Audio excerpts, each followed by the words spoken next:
Praise the Lord. இன்றைக்கான கர்த்தருடைய வார்த்தை ஏசாயா 55:13. முச்செடிக்கு பதிலாக தேவதாரு விருட்சம் முளைக்கும், காஞ்சோரிக்கு பதிலாக மிருது செடி எழும்பும். அது கர்த்தருக்கு கீர்த்தியாகவும் நிர்மூலமாகாத நித்திய அடையாளமாகவும் இருக்கும்.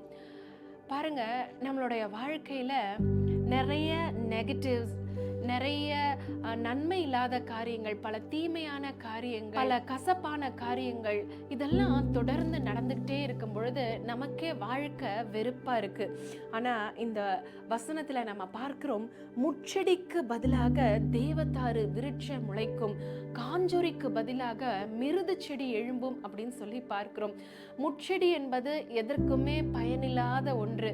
அதுல வெறும் முள்ளு மட்டும்தான் முளைக்கும். ஆனா அந்த வாழ்க்கை மாறி எப்படி இருக்குமா, தேவதாரு விருட்சமாய் மாறும். தேவதாரு விருட்சம் என்பது அது ஒரு தெய்வீகமான மரம் சொல்லப்பட்டிருக்கு. அது மட்டும் இல்ல, நிறைய மருத்துவ குணங்கள் நிறைந்த ஒரு மரமாகவும் பயனுள்ள மரமாகவும் காணப்படுது.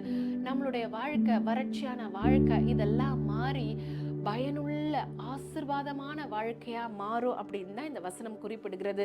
முச்செடிக்கு பதிலாக தேவதாரு முளைக்கும். அடுத்தது காஞ்சோரிக்கு பதிலாக, காஞ்சோரின்றது அந்த பூ, ஒரு பூ, அந்த பூனால ஒரு பிரயோஜனமும் இல்லை.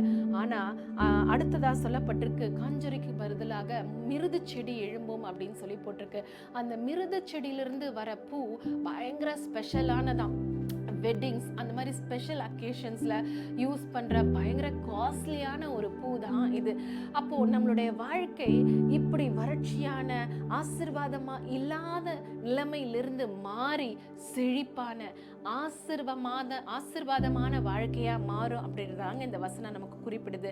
அது மட்டுமல்ல, நமக்கு கிடைக்க போகிற அந்த ஆசீர்வாதம் எப்படி இருக்கும்னா, கர்த்தருக்கு கீர்த்தியும், அது நம்மளுடைய லைஃப்ல இருந்து நீங்காத நித்திய அடையாளமா இருக்கும். அதனால பிரச்சனைகள், போராட்டங்களை குறித்து கவலைப்படாதீங்க. நிச்சயமாக உங்க வாழ்க்கை மாறப்போகுது.